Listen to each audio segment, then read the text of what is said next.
একদিকে ওয়াকফ সংশোধনী আইন, অন্যদিকে সুপ্রিম কোর্টের নির্দেশে প্রায় 26,000 চাকরিহারা শিক্ষক শিক্ষিকা ও শিক্ষাকর্মীদের বিক্ষোভ আন্দোলন। এই দুয়ের জাঁতাকলে কার্যত অবরুদ্ধ বঙ্গ রাজনীতি। ওয়াকফ সংশোধনী নিয়ে অপ্রীতিকর পরিস্থিতি এড়াতে হাইকোর্টের নির্দেশে মোতায়েন করা হয়েছে কেন্দ্রীয় বাহিনী। এদিকে গোপন সূত্রে খবর পেয়ে ভারতীয় এক দালালের বাড়িতে তল্লাশি চালিয়ে গ্রেপ্তার করা হয়েছে অনুপ্রবেশকারী দুই বাংলাদেশি নাগরিককে। যদিও যার বাড়িতে আশ্রয় নিয়েছিল ওই দুই অনুপ্রবেশকারী, সেই দালাল পলাতক, তার খোঁজে তল্লাশি চলছে। জানা গেছে 1 মাস আগে ভারতে অবৈধভাবে প্রবেশ করেছিল ওই দুই বাংলাদেশি নাগরিক। 1 মাস পর আবার বাংলাদেশ ফিরে যাওয়ার প্রক্রিয়া চলাকালীন গ্রেপ্তার করা হয় ওই দুই অভিযুক্তকে গ্রেপ্তার করে নদিয়ার ধানতলা থানার পুলিশ নিয়ে যায়। ধৃত দুজনকে রানাঘাট আদালতে তোলা হয়। ধৃত দুজনের নাম সাজু মিয়া এবং শামসিদা খাতুন। অভিযুক্তরা বাংলাদেশের মেঘনা এবং কক্সবাজার জেলার বাসিন্দা। পুলিশ সূত্রে খবর, এই দুই অভিযুক্ত গত 1 মাস আগে অবৈধভাবে সীমান্তবর্তী এলাকা দিয়ে ভারতে অনুপ্রবেশ করেছিল।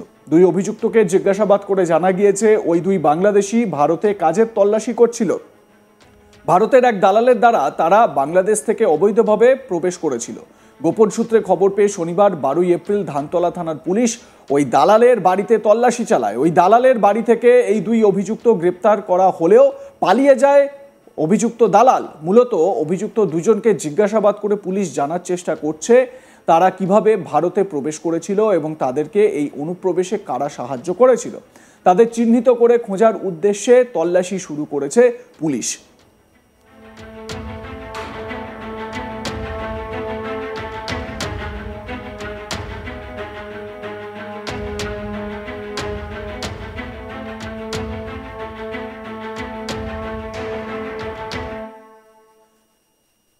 এবারে প্রশ্ন হচ্ছে, যেখানে মুর্শিদাবাদ এরকমভাবে উত্তপ্ত হয়ে উঠেছে, যেখানে মুর্শিদাবাদে ভাঙচুর চালানো হচ্ছে, সরকারি সম্পত্তি নষ্ট করা হচ্ছে, হিন্দুদের ঘরে আক্রমণ করা হচ্ছে এবং বেছে বেছে মন্দির ভাঙচুর করা হচ্ছে, যদিও সেখানে কিছু মুসলিম পরিবারের বাড়িঘর সম্পত্তিও নষ্ট হয়েছে বলে জানতে পারা যাচ্ছে।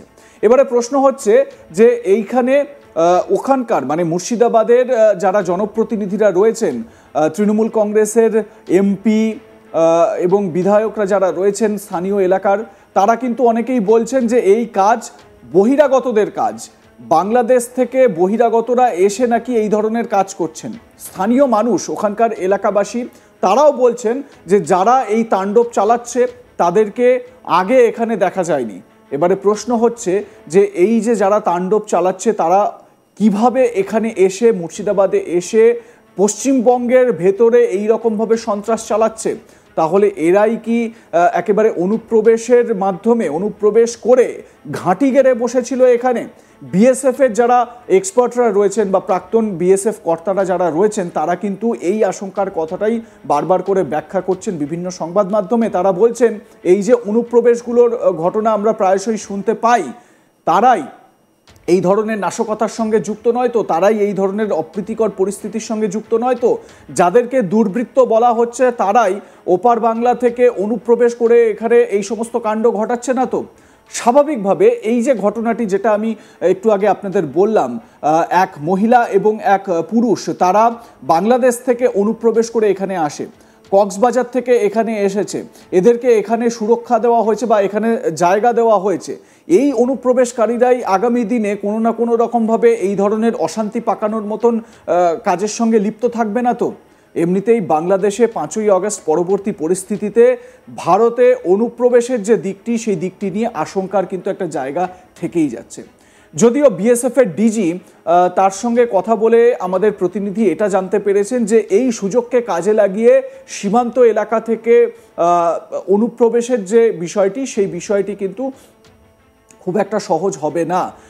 কিন্তু যদিও যারা আগে থেকে অনুপ্রবেশ করে রেখেছে বা অনুপ্রবেশ করে এ রাজ্যে যারা বসবাস করছে বা এ রাজ্য থেকে ভারতের অন্যান্য জায়গায় বা অন্যান্য প্রান্তে চলে গেছে, তারাই আবার এই ধরনের অশান্তি পাকাচ্ছে না তো? এই প্রশ্নটা কিন্তু থেকেই যায়। আমার সহকর্মী সুরজিৎ দাস তার প্রতিবেদনে কি বলছেন শোনাবো আপনাদের। দুদিন আগে নদিয়ার গেদের সীমান্ত থেকে দুইজন অবৈধ বাংলাদেশি যারা ভারতে প্রবেশ করেছিলেন, ধানতলা থানার পুলিশ কিন্তু তদন্তে চালিয়ে তাদের দুজনকে গ্রেপ্তার করা হয়েছে। অর্থাৎ উল্লেখ্য, বাংলাদেশে চিন্ময় প্রভু গ্রেপ্তার হওয়ার পর বাংলাদেশেও কিন্তু পরিস্থিতি অগ্নিগর্ভ হয়ে ওঠে। সেখানে বেছে বেছে অভিযোগ ওঠে যে হিন্দুদের পরিবারকে মারধর করা হচ্ছে, তাদের অত্যাচারিত করা হচ্ছে। সেই আজ কিন্তু ভারতবর্ষ এসেও শুরু হয়, অর্থাৎ গোটা দেশসহ এ রাজ্যেও সেই প্রতিবাদ কিন্তু শুরু হয়, সেই প্রতিবাদ মিছিল শুরু হয় যে কেন হিন্দুদের ওপর বেছে বেছে আক্রমণ করা হবে। এরপরেই কিন্তু কেন্দ্র সরকারের তরফ থেকে, স্বরাষ্ট্র দপ্তরের তরফ থেকে মূলত যে সীমান্তবর্তী এলাকাগুলো রয়েছে সেই এলাকাগুলোর নিরাপত্তা আরও বাড়িয়ে দেওয়া হয়।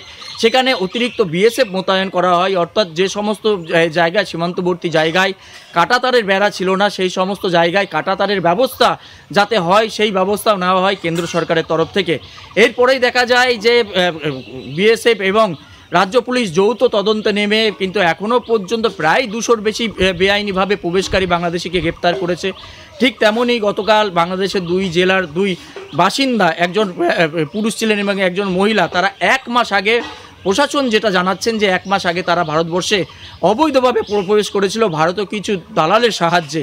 তারা মূলত এসেছিল ভারতের কোনো কাজের খোঁজে, অর্থাৎ তারা যখন দীর্ঘদিন খোঁজার পর কাজ পায়নি, পুনরায় তারা অনৈতিক এবং অবৈধভাবে বাংলাদেশে ফিরে যাওয়ার একটা প্রক্রিয়া চালাচ্ছিল। ঠিক তখনই ধানতলা থানার পুলিশের কাছে খবর যায় এবং খবরে তারা তল্লাশি শুরু করে, তদন্ত শুরু করে। রাতের অন্ধকারে যে সমস্ত দালালরা পয়সার বিনিময়ে মূলত বাংলাদেশিদের এইভাবে অনৈতিকভাবে ভারতে প্রবেশ করাতো, সেই সমস্ত দালালদের চিহ্নিত করে তাদের বাড়িতে তল্লাশি চালানো হয়।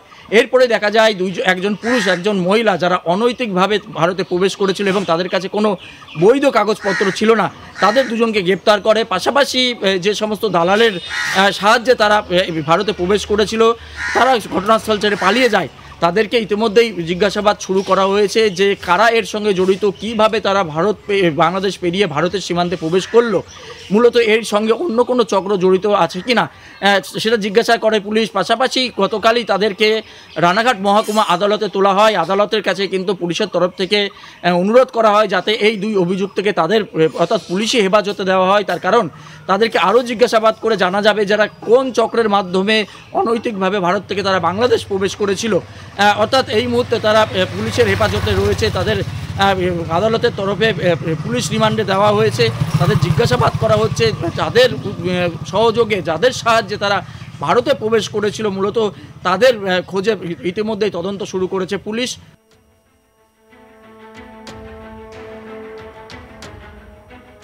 ভারতে অনুপ্রবেশ বৃদ্ধির আশঙ্কা রয়েছে, এরকম আশঙ্কা কিন্তু বিভিন্ন মহল থেকে করা হচ্ছে। বিশেষত প্রতিরক্ষা ক্ষেত্রে যারা রয়েছেন বা যারা ছিলেন তারা কিন্তু এই আশঙ্কাগুলো করছেন। সেক্ষেত্রে সীমান্তে নজরদারি আরও বাড়ানো দরকার রয়েছে বলেই মনে করা হচ্ছে বিশেষজ্ঞদের তরফে। এ বিষয়ে আপনাদের মতামত কি জানাতে ভুলবেন না। দেখতে থাকুন আজ তাক বাংলা, সাবস্ক্রাইব করুন আমাদের ইউটিউব চ্যানেলটি, বেল আইকন প্রেস করতে ভুলবেন না নোটিফিকেশন পেতে।